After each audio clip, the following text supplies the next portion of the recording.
रियाज आपसे जानना चाहेंगे, बहुत ज्यादा इमोशनल हो गए थे लॉकअप के अंदर, अब बाहर आ गए तो कैसा फील कर रहे हैं? मैं बहुत ज़्यादा अच्छा फील कर रहा हूँ। शो में मुझे बहुत ज़्यादा अच्छा फील हुआ था। बस वो एक दिन था, मैं थोड़ा ज़्यादा इमोशनल हो गया था बिकॉज ऑफ जो भी चीज़ें हो रही थी। बट कोई नहीं, काफ़ी ज़्यादा अच्छा एक्सपीरियंस था, मुझे बहुत ज़्यादा मज़ा आया शो में। मेरा फर्स्ट रियलिटी शो था, कैप्टिव वो भी। एंड काफ़ी ज़्यादा अच्छा लगा मुझे वहाँ पे रह के। एक नया एक्सपीरियंस था। एंड बाहर की दुनिया काफ़ी अच्छी लग रही है ज़्यादा अच्छी लग रही है अब। रियाज जब आप शो में गए तो शायद फैजू से बात हुई थी एंड फैजू ने आपको एडवाइस दिया था कि बस रियल रहना। I am very grateful and thankful to them कि जो उन्होंने मुझे सपोर्ट किया। ऑब्वियसली जो फैजू भाई ने बोला था कि रियल रहना, एलविश फुकरा सर सबका यही कहना था कि रियल ही रहना है, रियलिटी शो है, रियल ही बनना है। सो मैं रियल ही था वहाँ पे। मैंने ज़्यादा कुछ और सोचा नहीं इस बारे में कि मेरा गेम प्लान कुछ ज़्यादा कुछ था नहीं ऑनेस्टली। कि जो फ्लो में जा रहा है, जैसा मुझे फील होता है करना चाहिए, मैंने वही किया। एंड उनके लिए मैं सिर्फ थैंक यू कहना चाहूँगा कि उन्होंने मुझे सपोर्ट किया। I am very grateful to them. Thank you so much. भाई कौन जीत था तो मैं, लेकिन अब नहीं, हकदार नहीं है। हकदार नहीं है। या जिसको आ, नहीं जीतना चाहिए। जिसको नहीं जीतना चाहिए। ऑनेस्टली देखो, अभी सभी अच्छा खेल रहे हैं अभी तक। अगर 2 हफ्ते की बात है तो आई फील लाइक 2 हफ्ते का गेम प्ले देख के मुझे लगता है कि शिल्पा मैम या फिर श्रेया नहीं जीते तो उसके अलावा कोई जीते तो चलेगा। हाँ जी, अभी के लिए यही क्यों? लगता है। अभी के लिए 2 हफ्ते का गेम प्ले देख के मुझे यही फील आया उनसे। बिकॉज शिल्पा मैम का मुझे मेरी उनसे ज़्यादा इंटरेक्शन हुई नहीं है। और अगर देखा जाए तो श्रेया का गेम प्लान ज़्यादा थोड़ी लड़ाई के तरफ ज़्यादा फोकस्ड है। तो मुझे लगता है उनके अलावा कोई और हो सकता था। अ, कंगना मैम का ये कहना था कि आपके जो फॉलोअर्स है, हाँ। फेक फॉलोअर्स है, बॉट्स फॉलोअर है, और आपका रिएक्शन काफी सैड था। बट रियाज, बात एडिंग करें आपको जब सारे टैग्स मिले थे एक साथ, कैसी फीलिंग थी आपकी वो उसमें? सच में ऑनेस्टली मेरे को ना बहुत बुरा फील हो रहा था। क्योंकि डायरेक्टली बोल देते तो चलता लेकिन ठीक है, वो उनका भी वो मेरे लिए कह रहे थे वो लोग, उनको तो कुछ वरना फर्क आपो मेरे गेम आपो।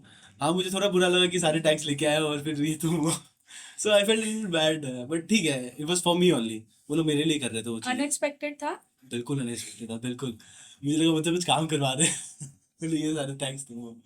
बट ठीक है, वो उनका गेम, वो मुझे चाहते थे कि मैं अच्छा करूँ, इसीलिए उन्होंने मुझे सारी चीज़ें दी है। एंड ऑनेस्टली फर्स्ट वीक मुझे फील हुआ कि मैं थोड़ा लो था, मेरे गेम भी लो था। मुझे ऑनेस्टली फील हुआ था कि मैं ना थोड़ा इंटरेक्ट लोगों से ना ज़्यादा ओपन अप होने में मुझे टाइम लगता है। थोड़ा इंट्रोवर्टेड किस्म का इंसान हूँ। लेकिन ज़रूर वो गेम 30 डेज का शो था, तो मुझे नेक्स्ट वीक में मैंने अपने आप को जितना हो सके पुश किया कि इससे बात करो, इससे बात करो, इन्वॉल्व हो चीज़ों में। हाँ ज़रूर, नहीं हो पाया, ज़्यादा कुछ नहीं हो पाया 2 हफ्ते बाद अगर मैं टर्मिनेट हो गया, बट स्टिल मैंने कोशिश ज़रूर की है। सो आई वॉज हैप्पी। शो में आपकी जो बॉन्डिंग है योगेश और ला के हाँ साथ काफी हमको दिखी, हाँ हाँ। भाईचारा जो दिखा, तो उस पर आप क्या कहना चाहोगे? यार काफ़ी अच्छे लोग हैं, देखो मेरे एज के लोग हैं वो लोग। You age 22 and Laila 29। But हमारी बातचीत काफ़ी फ्रेंड्स वाली बातचीत होती है। लाइट्स ऑफ होने के 2-2 घंटे 3-3 घंटे तक हम बातें करते थे, हमारा काफ़ी बातें मैच होती थी। मजाक मस्ती काफ़ी चलते रहता था हमारा, तो मुझे काफ़ी ज़्यादा मज़ा आया वहाँ पे उनके साथ। जजमेंट डे वाली जो चीजें हुई थी उस पे आपकी बहन का भी रिएक्शन आया कि उसने अपना चाइल्डहुड सेक्रीफाइस किया है। हाँ हाँ हाँ। व्हाट यू वांट टू से? तो basically the question is about that only. मैंने अपनी जर्नी शुरू की थी जब मैं 14 साल का था। तो 14 साल की उम्र से मैंने यही किया है, कंटेंट क्रिएशन किया है, जो भी मेरे ड्रीम्स है उसकी तरफ ही किया है। हाँ, इसमें कह सकते हो चाइल्डहुड थोड़ा मेरा चला गया है। मैं बेसिकली मैंने वो स्कूल लाइफ, कॉलेज लाइफ, इतने सारे लोग के साथ रहना, जो मैं जो अभी शो में गया था, 15 लोग के साथ ऐसे रहना, वो मैंने कभी नहीं किया है। मैं अपना काम करता हूँ, घर पे रहता हूँ, काम करता हूँ, घर पे रहता हूँ, और वही सब चीज़ें में मेरा सर्कल, लाइफ सर्कल होता है। तो हाँ, it was very new for me. And इसमें अगर चाइल्डहुड मेरा जो क्या मेरी सिस्टर ने बोला है, उन्होंने देखा है मेरी जर्नी, वो मेरे साथ ही थी। मैं एक जगह से आया हूँ, जयगांव नाम है उसका, वहाँ से मैं बॉम्बे आया हूँ। मैंने कहाँ ध्यान दिया है, मैंने इसमें कॉलेज लाइफ भी गया, फ्रेंड्स भी गए, उसके लिए मैं कुछ वो नहीं है कि मैं कुछ बोलूँ कि गलत हो गया, क्योंकि मेरे को ऑब्वियसली बहुत मिला है। वो सेक्रीफाइस किया तो मुझे आज जाके बहुत चीज़ें मिली है। बट हाँ, एक मेरे पार्ट है जो चला गया लाइफ का, बट ठीक है। रिया, जिस तरीके से घर में सुनीता जी का रोते हुए देखा गया था खाने के लिए, हाँ कि खाने के लिए इतना कर रहे हाँ। हैं, वो चीजें आप पे अफेक्ट की थी कि नहीं की थी? मुझ पे ऑनेस्टली सुनीता मैम को तो उनका हेल्थ इश्यूज थे, तो ऑब्वियसली उनका तो जायज़ था। मेरा क्या था कि मैं बहुत ज़्यादा प्रिपेयर था मेंटली कि खाना तो नहीं मिलने वाला है, जेल में आया हूँ।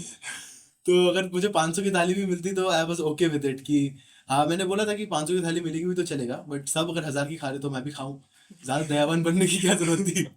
हाँ ज़रूर, मैंने कोशिश की कि जितने हो सके अपने आप को काम रखूँ उस सिचुएशन में। कि अगर चाय नहीं मिल रहा तो कोई बात नहीं, बाहर जाकर तो खाने हैं 30 दिन बाद या 14 दिन बाद। अब तो खा ही रहा हूँ मैं, अभी आ गया हूँ तो मैं मेंटली प्रिपेयर था उस चीज़ के लिए कि खाना में तो इश्यू होने वाली है। श्रेया के लिए क्या कहना चाहोगे जिस तरीके से उन सिर्फ मैं ऑनेस्टली कहूँ तो मैं ऑडियंस के बैठ के देख रहा था, बिकॉज ऑलरेडी वो बहुत ज़्यादा एक लेवल में जा चुका था लड़ाई झगड़ा का, जिसमें मुझे इंडल्ज होना नहीं था, मेरा मन नहीं था बिल्कुल उस चीज़ में इंडल्ज होना। तो अगर बुली की बात करें तो वो सारी चीज़ें खाने को लेके हुई थी। 7 लोग 3 लोग की एक भसड़ चल रही थी अंदर ही अंदर, उन लोग का वहाँ पे चल रहा था मैटर को लेके। तो ऑब्वियसली अगर आप किसी को सॉरी बोल के बोलोगे सॉरी बोलो वरना खाना नहीं दूंगा, तो ऑब्वियसली यहाँ से भी रिपोर्केशंस आएंगे, तो वो जायज़ था, ठीक है। एंड जिस तरीके से श्रेया का आकांक्षा जी को लेकर के उनका जो सीक्रेट उन्होंने रिवील कर दिया, सो व्हाट यू थिंक, वो सही था तरीका गेम खेलने का? No no no, obviously not. देखो गेम ठीक है, गेम एक अलग जगह, एक रियल लाइफ एक अलग जगह होती है किसी की। वो सीक्रेट बहुत ज़्यादा टची था, एक सेंसिटिव टॉपिक था, तो इस गेम के हिसाब से वो उसको नहीं करना चाहिए था। आई डेंट लाइक इट। मैंने वो श्रेया को बोला भी था अंदर कि दैट्स रॉन्ग, एंड उसने भी मान लिया था उस बात को कि हाँ आई नो, मैंने गलती कर दी है, उसने बोला था मुझे ये। तो जिस तरीके से घर वाले भी बुली कर रहे हैं उन्हें, फिर no problem। हाँ, मुझे ऑनेस्टली मुझे श्रेया का थोड़ा सा लगा कि ओवर जा रहा है, क्योंकि देखो ऑब्वियसली पूरे टाइम लड़ाई झगड़ा नहीं होता, ऑब्वियसली बातचीत होती है, गेम के अलावा भी नॉर्मल हम बातें कर सकते थे वहाँ पे। बट उनका था कि उनका गेम प्लान ही होगा, तो हो सकता है उनका वो चीज़ हो। But I feel like irritating ऐसा कोई भी नहीं था शो में अंदर। रियाज, रियलिटी शो में जाना लोगों के लिए काफी अच्छा होता है, हाँ, बिल्कुल, जिससे बिल्कुल। फेम मिलता है, लोगों का बिल्कुल, प्यार मिलता है। बट कंगना मैम के आने के बाद आपके फॉलोअर्स कहीं ना कहीं डिक्रीज हो गए। हाँ, क्या आपके लिए लॉकअप में जाना सही था? बिल्कुल सही था, ये परफेक्ट डिसीजन था मेरा लॉकअप पे जाना। इतनी बड़ी अपॉर्चुनिटी गंवाना बेवकूफ़ी वाला काम होगा मुझे लगता है। तो अगर मुझे इतना बड़ा अपॉर्चुनिटी मिला नेटफ्लिक्स में आना, और मेरे फॉलोअर्स 26.6 मिलियन थे मुझे याद है। शो में जाने से पहले 26.8 हो गए होंगे कुछ ऐसे। वो तो नंबर्स है, मैं उसको इतना ध्यान नहीं देता नंबर्स को ऑनेस्टली। वो सारे जो लोग प्यार करते हैं मैं उसी चीज़ पे ध्यान देता हूँ। तो अगर वो शो में कहोगे मेरे लिए गलत था तो बिल्कुल नहीं, मेरे लिए बहुत अच्छा था। ये मेरे लिए one of the best decisions of my life to go to the show. Riyaz, आप शो में रियल खेल रहे थे, ठीक है? लेकिन आने के बाद कोई ऐसा रिग्रेट है आपको कि शायद मुझे ये करना चाहिए था? या आप खुद को जब देखा अपने शो में एपिसोड्स में, तो आपको कुछ ऐसा लगा जहाँ आपको लगा मिस कर दिया मैंने, मुझे ये एफर्ट्स लेने चाहिए थे? नहीं, नहीं, नहीं, ऑनेस्टली कहूँ तो मैं अंदर जो भी खेल रहा था ना, मेरे को रिग्रेट्स बिल्कुल नहीं है कि मैं कहीं जाके कुछ बोलूँ, तो मैंने अपने हिसाब से बोला है। अगर मुझे किसी को लगे लड़ाई हो रही है, तो मैंने साइड में जाके उनको बोला कि दिस इज़ नॉट, कुछ-कुछ चीज़ें हुई थी जैसे खाना में पानी डालना, वो चीज़ें मैंने आकांक्षा को बोली है, जो शायद नहा है, और ऑब्वियसली 1 घंटे का एपिसोड है, क्रिस्प होके आता है। ऑब्वियसली अगर वो it didn't make it, no problem, but मैंने बोली है, मैंने अपने हिसाब से खेला है कि बेसिकली रियल रहो, जो चीज़ आपको नहीं लगती सही बोलो, जो चीज़ लगती है सही बोल दो, बस इतना है और कुछ नहीं है। Everyone done with the question.